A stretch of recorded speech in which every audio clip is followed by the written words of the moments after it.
Sabe aquele momento em que o cara perde completamente a noção da realidade e começa a achar que ainda está em 2003, no auge da autoconfiança, com a popularidade nas alturas e o barril de petróleo a $120? Pois é, Lula vive um momento desses. Nesse sábado, em São Bernardo do Campo, o ex-metalúrgico mais internacional da história resolveu discursar para uma plateia de estudantes e professores. E, como sempre, usou o palco para dar show de vitimismo, autoajuda e bravata. E o grande momento do discurso veio quando ele soltou a pérola: que nunca mais um presidente de outro país ouse falar grosso com o Brasil.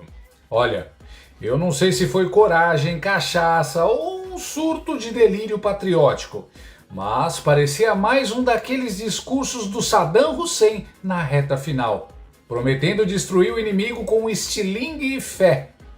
A plateia, claro, vibrou, porque é fácil bancar o valentão quando o único que pode responder é o pessoal do C-pop comendo coxinha fria no auditório. Mas alguém precisa avisar o Lula que o presidente do outro país é o Donald Trump. E ele não fala grosso, ele fala uma vez só. E quando ele fala, o dólar treme, o petróleo desce e o Foro de São Paulo entra em combustão espontânea. Enquanto o Lula fazia pose de leão de auditório, do outro lado do continente, o chanceler Mauro Vieira ainda estava se recompondo da surra diplomática que levou do Marco Rubio. A reunião foi tão desequilibrada que dava para colocar o placar: Rubio 7, Brasil 1. Foi tipo aquela cena clássica de Os Bons Companheiros, em que o Tommy DeVito vai conversar com os mafiosos superiores achando que é uma reunião amistosa de batismo e acaba saindo sem cabeça. E olha que a Globo News tentou vender a reunião como cordial, respeitosa, de alto nível. Sim, claro, do mesmo jeito que o pessoal da funerária elogia o caixão. O Lula, no entanto, resolveu dar a entender que a culpa é dos outros. Disse que quer formar uma doutrina latino-americana com professores e alunos latino-americanos para que esse continente um dia seja independente. Independente de quê exatamente? De coerência, de lucidez? Porque, convenhamos, o continente inteiro só não é independente do bom senso. E aí vem um momento surto total. Ele sobe o tom, o olho arregala, a saliva voa e ele grita: a gente quer formar uma doutrina latino-americana, com professor latino-americano, com estudante latino-americano, para que a gente possa sonhar que esse continente um dia vai ser independente, que nunca mais um presidente de outro país ouça falar grosso com o Brasil, porque a gente não vai aceitar. Não é uma questão de coragem, é uma questão de dignidade e de caráter. Porque dignidade e caráter vocês não comprarão em shopping, vocês não comprarão em free shop, vocês não comprarão, vocês adquiriram no berço. É o pai e a mãe de vocês que deu a sustentabilidade de caráter para definir o que a gente é. E cabe a nós do governo apenas abrir a porta para que vocês possam entrar com a energia de vocês, com a força de vocês, com o sonho de vocês e dizer: o Brasil do futuro será melhor do que o Brasil do presente. Meu amigo, o sujeito fala grosso com os Estados Unidos, mas fala fino com o PCC. Com o Trump ele late, mas com o Comando Vermelho ele mia. E o mais engraçado é que ele fala isso logo depois de o amigo Hugo Carvajal, o Pollo, o delator internacional, ter explodido o esquema do Foro de São Paulo. A petroquímica do Lula desandou mesmo. Explodiu tipo o laboratório do Walter White. A pancada foi tão grande que o cachaceiro sentiu um baque físico. Tá parecendo o personagem de novela mexicana prestes a desmaiar no meio do discurso. Não é para menos. Trump, com 1% do poder militar americano, está desmontando tudo que o Foro de São Paulo levou décadas para montar.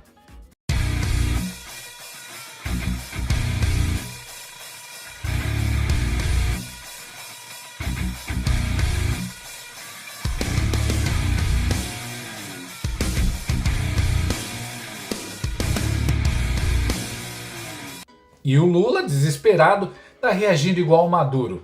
com bravata. Lembram quando Maduro ameaçou os Estados Unidos, dizendo que eles iriam se arrepender? Señor cobarde, no se meta con el hombre de a pie. Venga por mí. Aquí lo espero en Miraflores. No se tarde en llegar, cobarde. Venga por mí, cobarde. Pois é, hoje o homem está de joelhos e não é para rezar. A diferença é que o Lula não aprendeu nada. Continua repetindo o figurino de Chaves e o roteiro de ditador latino.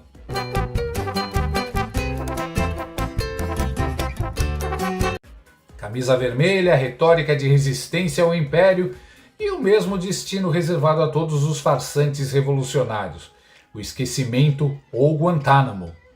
E eu não duvido que algum marine distraído acabe confundindo o Lula com o Maduro e resolva aplicar a promoção. Prenda um, leve dois. A batata do Lula tá assando e não é no forno do Alvorada, é no micro-ondas da CIA. Carvajal entregou geral. A delação dele é o equivalente diplomático de um meteorito. E o Lula sabe disso. Por isso essa raiva, essa histeria, esse teatrinho de patriotismo é puro nervosismo. Mas o que mais impressiona é o tom professoral.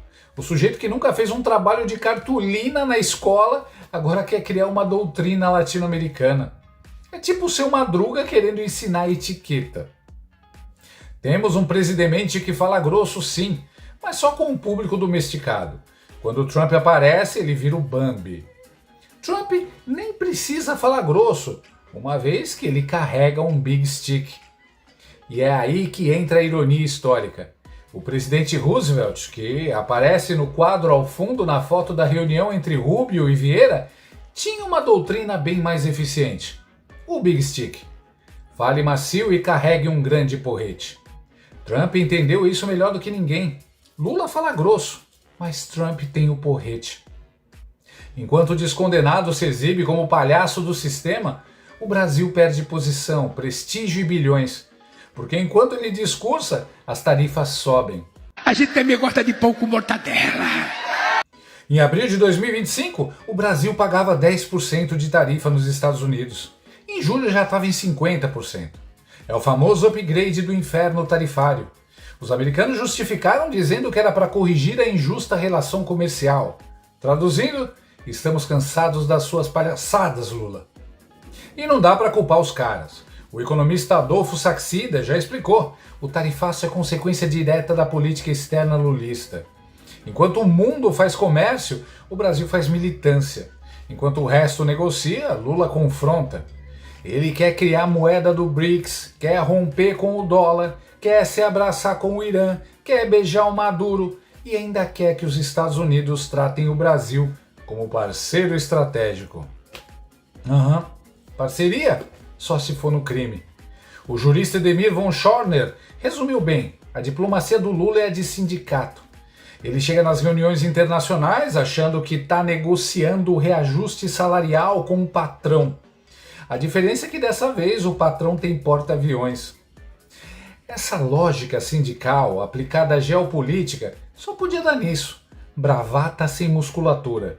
O Brasil virou o sujeito bêbado que ameaça bater, mas tropeça na própria sandália.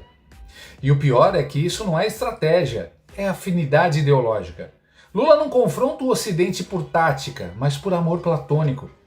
Ele sonha com um mundo sem dólar, sem mérito e cheio de ditaduras amigas. E o resultado? Um país sem economia robusta, sem plano, sem influência e com um presidente que acha que gritar "ninguém fala grosso com o Brasil" resolve problema de balança comercial.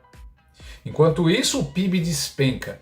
O tributarista Marcelo Simões estimou que o tarifaço pode tirar 175 bilhões de reais da economia e reduzir o PIB em mais de 2%. O agro apanhou, a indústria de alimentos sangra. As exportações de carne, frutas e café despencam. Mais de 220 grandes empresas estão em recuperação judicial. O país virou uma pastelaria de bravatas, fritando orgulho e servindo desemprego. E os analistas são claros: A única saída seria negociação sem ideologia, diplomacia firme, mas sem delírio revolucionário. Em outras palavras, algo que o governo atual é incapaz de fazer. Mas o cerco está se fechando. No domingo, Donald Trump fez um post na Truth Social suspendendo os subsídios à Colômbia. Disse que o presidente Gustavo Petro, o amiguinho do Lula, é basicamente o gerente geral das drogas ilegais. O presidente Donald Trump chamou o presidente colombiano Gustavo Petro de traficante de drogas ilegais, disse que os Estados Unidos cessariam pagamentos e subsídios em larga escala à nação sul-americana. Vamos ver o que ele disse? Porque o presidente colombiano Gustavo Petro, segundo Trump, é um traficante de drogas ilegais que incentiva fortemente a produção em massa de drogas em campos grandes e pequenos por toda a Colômbia.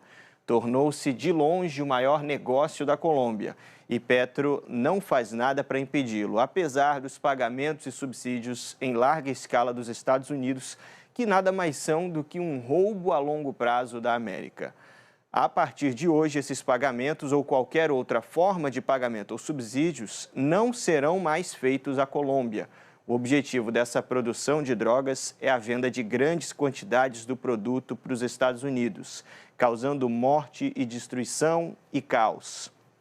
O presidente Trump completa: Petro, um líder de baixa reputação e muito impopular, desrespeitoso em relação aos Estados Unidos, é melhor fechar esses campos de extermínio imediatamente ou os Estados Unidos os fecharão para ele, e isso não será feito de forma agradável. Obrigado pela sua atenção a este assunto, presidente Donald J. Trump. Tá aí o Império Malvado botando ordem no quintal. E claro, Petro reagiu dizendo que os Estados Unidos violaram a soberania colombiana. O mesmo discurso de todo narcoditador quando alguém toca no bolso dele. Enquanto isso, os americanos estão caçando embarcações ligadas ao tráfico e já falam em mandar tropas para Venezuela. Trump deu carta branca para si operar no país e até Maria Corina Machado, ganhadora do Nobel da Paz, confirmou: o regime chavista é sustentado por dinheiro do narcotráfico. Como estructura criminal, se soporta en la entrada de esos flujos ilegales del narcotráfico, del oro de sangre, del contrabando de minerales, de seres humanos, de armas. Y hay que cortar esos flujos. Esa es la prioridad y hemos estado pidiendo que esto se hiciera desde hace muchos años, que se aplicara la ley internacional, que se hiciera pública toda la información que tienen tantas agencias y gobiernos sobre los negocios criminales de Maduro y todo su entorno. Ou seja, a fila tá andando. Primeiro foi o Maduro, agora o Petro e o próximo da lista é o Lula. A química acabou, agora é a física. A lei da ação e reação. Quem planta coca, colhe sanção. E o Lula, que adorava brincar de revolucionário bolivariano, agora vai descobrir que a brincadeira acabou. A América Latina está sendo varrida e o vento vem de Washington. E no meio desse furacão, o nosso presidente ainda está no palanque, gritando: ninguém fala grosso com o Brasil! Enquanto o Trump, lá da Casa Branca, só dá aquele sorrisinho de quem já venceu o jogo. Porque, no fim das contas, o Lula é isso. O cara que confunde microfone com megafone, confunde coragem com ressaca e confunde patriotismo com histeria. Um presidente que fala grosso só com quem já concorda com ele. E fala fino com quem realmente tem o poder de cortar o oxigênio do seu regime. Lula quis fazer da América Latina um sindicato. Acabou transformando o Brasil num meme geopolítico. E agora o ex-sindicalista que se achava intocável vai aprender da pior forma a lição mais simples da física. Toda ação tem uma reação. E essa reação, meu amigo, vem com 50% de tarifa e um carimbo da CIA. Lula é o Biff, que nunca aprendeu a lição. Toda vez que desafia o Marty McFly, acaba levando um soco e fica com a cara enfiada no esterco. Só que no caso dele, é o esterco diplomático. Se você chegou até aqui, é um bom sinal. Para assistir os vídeos completos, acesse nosso site ou baixe nosso aplicativo totalmente grátis.